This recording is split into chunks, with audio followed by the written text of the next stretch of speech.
So, really, what are we talking about? What is what we call awakening? This is going to be a very individual experience for every one of us. We all have events and habits that keep us in a hypnotic state or a stupor. We also, it would be an untruth.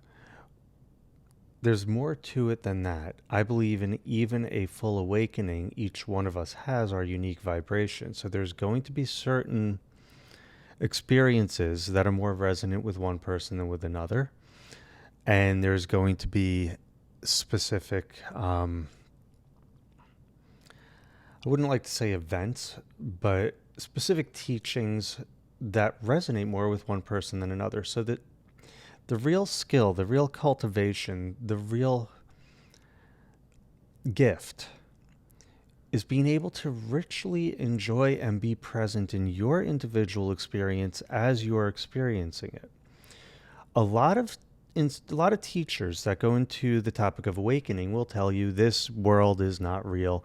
I've gone through that. I've done the meditations on that. I've gone very deeply into the unreality of this plane. I can tell you in no uncertain terms that is totally true. This is no more real than a dream. And I can tell you in no uncertain terms, this is all there is. This is a projection of consciousness. This is our consciousness showing up in this plane, the same way we show up in a dream. So, what we're doing right here is talking about paradox.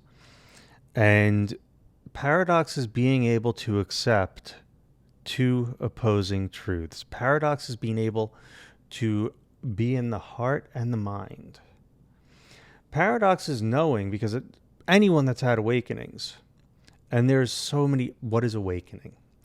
There's so many different awakenings. Anyone that's had awakenings knows the truth and knows exactly what's up. And if you've played this game long enough, you'll have another awakening that tells you the opposite truth. And you'll know that's 100% true. That's the paradox.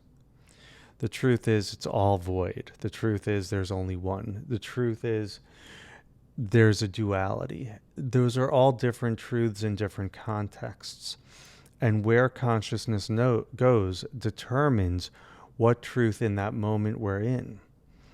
Right now, you can experience two vastly different states of consciousness.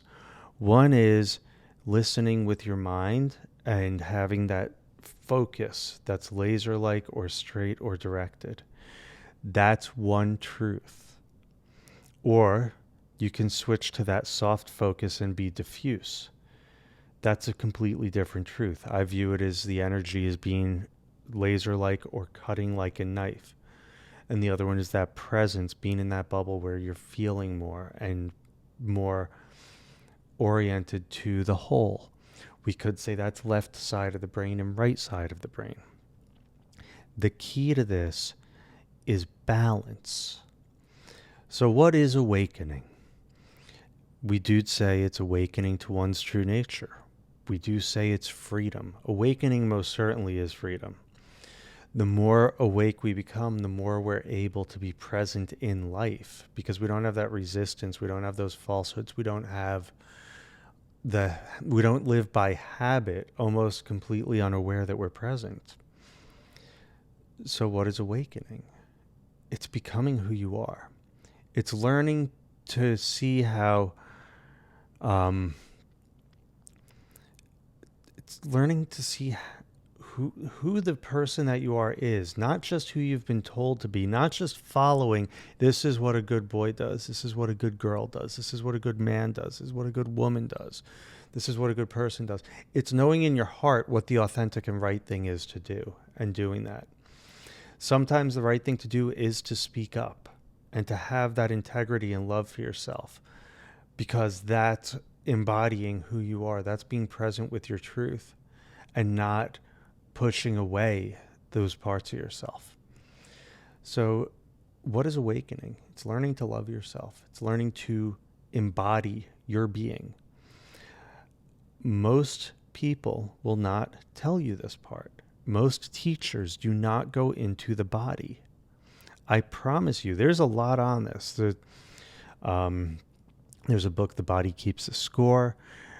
A lot of people will tell you the body does not lie.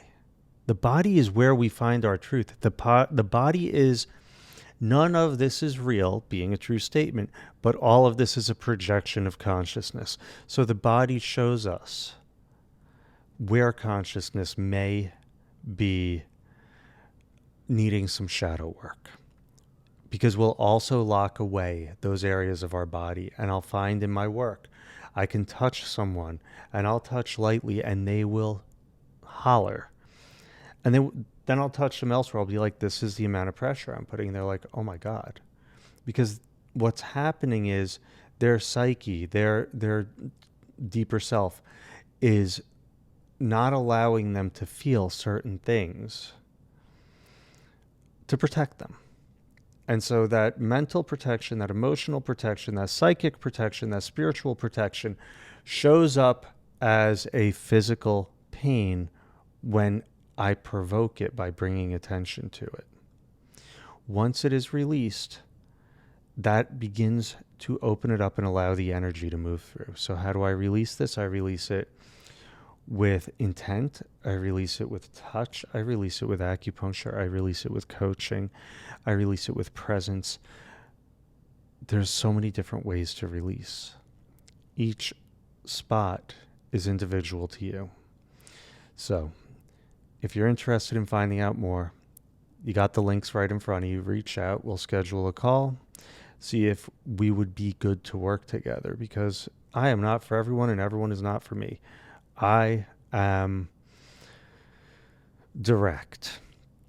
I approach with love and compassion, but I also am very sharp.